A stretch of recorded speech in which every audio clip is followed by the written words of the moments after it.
Hello. Welcome back to my YouTube channel. ഇച്ചിരി വെയിൽ കൂടുതലാണ്, പിന്നെ വണ്ടിയുടെ ശബ്ദമൊക്കെ കേൾക്കുന്നുണ്ടാവും.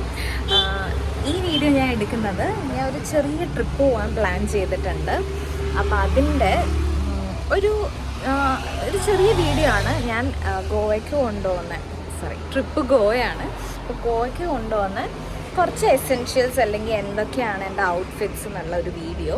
മോസ്റ്റ്ലി ഈ വീഡിയോ വരുന്നത് എൻ്റെ ഗോവ ട്രിപ്പൊക്കെ കഴിഞ്ഞിട്ടായിരിക്കും. ബിക്കോസ് ഞാൻ ഇൻസ്റ്റാ പോസ്റ്റ് അതൊക്കെ ചെയ്തതിന് ശേഷമായിരിക്കും ഈ വീഡിയോ പോസ്റ്റ് ചെയ്യാൻ പോകുന്നത്. സോ ഒരു കുഞ്ഞു വീഡിയോ ആണ്, ജസ്റ്റ് പാക്കിങ് മൈ ബാഗ് അത്രയൊക്കെ. സോ ഈ വീഡിയോയിൽ പാക്കിങ് മാത്രമേ ഉള്ളൂ. ബാക്കിയുള്ള ഗോവ വ്ളോഗ്സ്, ഗോവയിൽ ഓൾമോസ്റ്റ് ഒരു 3 ഡേയ്സ് ഞാൻ കാണും. അപ്പോൾ ആ 3 ഡേയ്സുള്ള വ്ളോഗ്സും പോകുന്ന സ്ഥലങ്ങളൊക്കെ വീഡിയോ എടുക്കണം എന്ന് വിചാരിക്കുന്നുണ്ട്. അങ്ങനെ വീഡിയോ എടുക്കാൻ പറ്റുവാണെങ്കിൽ I will be posting that too. So stay tuned. First one ഒരു ഷോർട്ട് ഡ്രസ്സാണ്. ഭയങ്കര ക്യൂട്ടായിട്ടുള്ള ഇതൊരു ബാക്ക്ലെസ് ആയിട്ടുള്ള ഡ്രസ്സാണ്. ഇത് മിന്ത്രയിൽ നിന്നാണ് ഞാൻ ഷോപ്പ് ചെയ്തത്. പിന്നെ അടുത്തത് ഒരു യൂസ്റ്റ എന്ന് പറഞ്ഞൊരു ബ്രാൻഡിൻ്റെയാണ്. ഇവിടെ തൃശ്ശൂർ ശോഭയിൽ നിന്ന് ഞാൻ എടുത്തത്. അവിടെ നല്ല കളക്ഷൻസ് ഉണ്ടായിരുന്നു. ചീപ്പ്, അത്ര വലിയ റേറ്റ് ഒന്നുമില്ല, ചീപ്പായിട്ടുള്ളൊരു ഡ്രസ്സ്. പിന്നെ ഞാൻ വാങ്ങിച്ചതല്ല, ഇത് ആക്ച്വലി എൻ്റെ കയ്യിൽ ഓൾറെഡി ഉണ്ടായതാണ്. ഇതെൻ്റെ അമ്മ വാങ്ങിച്ചതന്നെയായിരുന്നു. അപ്പോൾ ഇത് ഞാൻ എക്സ്ട്രാ ആയിട്ടൊന്ന് വെച്ചതാണ്, ആവശ്യം വരുമെന്ന് വെച്ചിട്ട്. അതിൻ്റെ ഇടയിൽ പൊപ്പോ കയറി വന്നു. പിന്നെ ഇതൊരു ഷോർട്ട്സാണ്. എനിക്ക് യൂഷ്വലി ഷോർട്ട്സ് എൻ്റെ കറക്റ്റ് സൈസായിട്ട് കിട്ടാറില്ല. ഒന്നിക്ക് വേസ്റ്റിൻ്റെ അവിടെ ലൂസായിരിക്കും, അല്ലെങ്കിൽ തൈസിൻ്റെ അവിടെ പ്രോപ്പറായിട്ട് ഫിറ്റ് ആവില്ല. അപ്പോൾ അത് ഞാൻ കുറച്ച് ഓൾട്ടർ ചെയ്തു. പിന്നെ 2 കുഞ്ഞി ടോപ്പ് ഞാൻ വെച്ചു, 3 കുഞ്ഞി ടോപ്പ് വെച്ചു. ഈ ഡ്രസ്സ് ഞാൻ മിന്ത്രയിൽ നിന്ന് ഷോപ്പ് ചെയ്തത്. ആക്ച്വലി ഇത് ഞാൻ അതിൽ കണ്ടതിനേക്കാളും എനിക്ക് ഭയങ്കര ഇഷ്ടമായി ഇത് കിട്ടിയപ്പോൾ. നല്ലൊരു മോഡലായിരുന്നു, എനിക്കിത് ഭയങ്കര ഇഷ്ടമായി. അതിൻ്റെ കളർ കോംബോവും ക്ലോത്തും ഭയങ്കര സോഫ്റ്റായിട്ടുള്ള ക്ലോത്തായിരുന്നു. പിന്നെ ഈ ഒരു ബാഗ്, ഇത് ആമസോണിൽ നിന്ന് പർച്ചേസ് ചെയ്തതാണ്. ഇതിനകത്ത് ആക്ച്വലി കുറേ ഐറ്റംസ് വയ്ക്കാൻ പറ്റും. നമ്മുടെ ഷാംപൂ, കണ്ടീഷണർ, പിന്നെ എനിക്ക് എൻ്റെ പീരീഡ്സിൻ്റെ ടൈമായിരുന്നു. സോ അതിനാവശ്യമുള്ള സാധനങ്ങൾ എല്ലാം, കുറേ കമ്പാർട്ട്മെൻറ്റ്സ് ഉണ്ട്. അപ്പോൾ ഈസി ആയിട്ട് സാധനങ്ങളൊക്കെ സ്റ്റോർ ചെയ്യാൻ പറ്റുമായിരുന്നു. അപ്പോൾ ഇത് ഞാൻ നേരത്തെ എൻ്റെ കയ്യിൽ മുന്നേ ഉണ്ടായിരുന്നു, പക്ഷെ അത് പോയി. അപ്പോൾ ഇത് പുതിയ ഞാനൊന്ന് വാങ്ങിച്ചതാണ് ആമസോണിൽ. അപ്പോൾ ഇതിൽ നമുക്കെല്ലാം പ്രോപ്പറായിട്ട് അറേഞ്ച് ചെയ്ത് വെക്കാൻ പറ്റും. പിന്നെ ഈ വാഷ് ബാഗ് ഓൾറെഡി എൻ്റെ കയ്യിലുള്ളതായിരുന്നു. പിന്നെ ഇതിൽ ഞാൻ എൻ്റെ ചെരുപ്പുകളൊക്കെ വയ്ക്കാൻ വേണ്ടിയായിരുന്നു. ഒരു 3-4 ചെരുപ്പ് ഞാൻ ക്യാരി ചെയ്തു. ഇതൊരു ഭയങ്കര ഫ്ലാറ്റ്സ് ആയിരുന്നു. പിന്നെ രണ്ടാമതൊരു ഷൂസ്, കംപ്ലീറ്റ് ഷൂ എന്ന് പറയാൻ പറ്റില്ല, ഒരു ഹാഫ് ഷൂ. പിന്നെ ഈ സ്ലൈഡേഴ്സ് നല്ല കംഫർട്ടബിൾ ആയിരുന്നു കേട്ടോ. പിന്നെ ഒരു ബീഡ്സൊക്കെ വെച്ചിട്ടുള്ള ഒരു കളർഫുൾ ആയിട്ടുള്ള ചെരുപ്പ്. ഇത്രയും സാൻഡൽസാണ് ഞാൻ ക്യാരി ചെയ്തത്. പിന്നെ ആസ് യൂഷ്വൽ നമ്മുടെ power bank, speaker and earphones. പിന്നെ ഇച്ചിരി പ്രോട്ടീൻ ബാർ ക്യാരി ചെയ്തു. ബിക്കോസ് എനിക്ക് ഇടയ്ക്ക് വിശക്കും, രാവിലെയൊക്കെ നല്ല ഇച്ചിരി ബ്രേക്ക്ഫാസ്റ്റ് ലേറ്റായി എനിക്ക് വിശക്കാൻ തുടങ്ങും. സോ ഞാൻ പ്രോട്ടീൻ ബാർ ക്യാരി ചെയ്തു.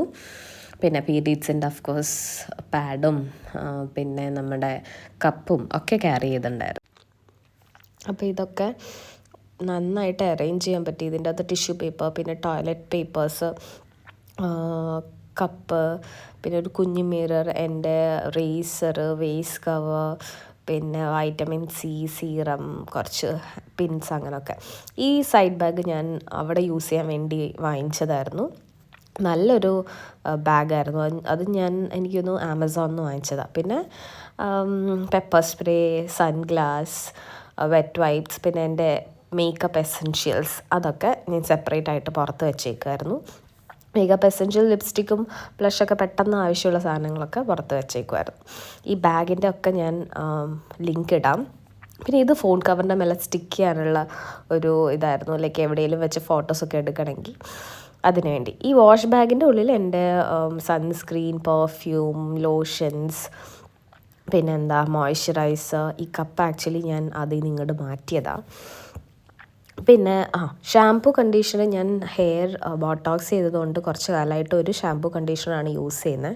അപ്പോൾ അതെനിക്ക് ക്യാരി ചെയ്യണമായിരുന്നു. അത് വലിയൊരു ബോട്ടിലായതുകൊണ്ട് അങ്ങനെ ക്യാരി ചെയ്യാൻ പറ്റാത്തതുകൊണ്ട് ഞാൻ ചെറിയ മൗത്ത് വാഷിൻ്റെ ചെറിയ ബോട്ടിലുണ്ടായിരുന്നു, അപ്പോൾ അതിലേക്ക് മാറ്റിയിട്ട് വെച്ചു ആ ബാഗിലേക്ക്. അപ്പോൾ ഇത്രയും സാധനങ്ങളാണ് കാര്യമായിട്ട് ഞാൻ ക്യാരി ചെയ്തത്. ബാക്കി നിങ്ങളെല്ലാവരും എടുക്കുന്ന പോലത്തെ സാധനങ്ങൾ തന്നെ. അപ്പോൾ ഇതൊക്കെ എസെൻഷ്യലായിട്ട് വേണ്ടതാണ്. പിന്നെ അംബ്രല്ല എടുത്തു, അവിടെ എങ്ങനെയാണ് മഴ ഉണ്ടോയെന്ന് അറിയത്തില്ല, അതുകൊണ്ട് അംബ്രല്ലൊക്കെ ക്യാരി ചെയ്തു. അപ്പോൾ ഇങ്ങനെയൊക്കെയാണ് ഞാൻ റെയിൽവേ സ്റ്റേഷനിലോട്ട് വിട്ടത്. ഉച്ചയ്ക്ക് 3:30 എൻ്റെ ട്രെയിൻ. അതുകൊണ്ട് രാത്രിയത്തെ ഫുഡ് എനിക്ക് ട്രെയിനിൽ നിന്ന് കഴിക്കണ്ട, അതുകൊണ്ട് ഞാൻ അതും ക്യാരി ചെയ്തു. എൻ്റെ ഫ്രണ്ട്സ് ഒരാൾ കാലിക്കറ്റ് നിന്നും മറ്റേ ആൾ നീലേശ്വരത്തു നിന്നൊക്കെ ആയിരുന്നു. അപ്പോൾ അതുവരെ ബുക്കൊക്കെ വായിച്ച് ഞാൻ സമയം കളഞ്ഞു. പിന്നെ തലശ്ശേരി എത്തപ്പോൾ എനിക്ക് എൻ്റെ വീട് ഓർമ്മ വന്നു. പിന്നെ ഇതേ കാലിക്കറ്റിൽ നിന്ന് ദ ബേക്കർ ആൻഡ് കമ്പനിയിൽ നിന്ന് ഒരു കേക്കൊക്കെ കിട്ടിയിട്ടുണ്ട്. എൻ്റെ ഫ്രണ്ട് കൊണ്ടുവന്നായിരുന്നു. അപ്പോൾ നന്നായിട്ട് വിശന്നപ്പോൾ ഷുഗർ ഡയറ്റിലാണെങ്കിലും ഞാൻ അത് ഇച്ചിരി കഴിച്ചു. പിന്നെ 3 പേര് ഫുഡ് കൊണ്ടുവന്നായിരുന്നു, അതൊക്കെ ഞങ്ങൾ കഴിച്ച് അങ്ങനെ ദേ മഡ്ഗൗണിൽ ഇറങ്ങിയിട്ടുണ്ട്. ഇവിടെ ഇറങ്ങി ഞങ്ങൾ റെൻ്റ് കാർ ബുക്ക് ചെയ്തിട്ടുണ്ടായിരുന്നു. അപ്പോൾ അവരിവിടെ ഞങ്ങൾക്ക് കാർ എത്തിച്ചു തന്നു റെയിൽവേ സ്റ്റേഷനിൽ. കാറും എടുത്ത് ഞങ്ങൾ നേരെ നോർത്ത് ഗോവയിലേക്കൊരു ഡ്രൈവ് പോയി. അപ്പോൾ ബാക്കി കാര്യങ്ങളൊക്കെ അടുത്ത വീഡിയോയിൽ നമുക്ക് കാണാം. ഓക്കെ, അപ്പോൾ അതുവരെ bye. Thank you for watching.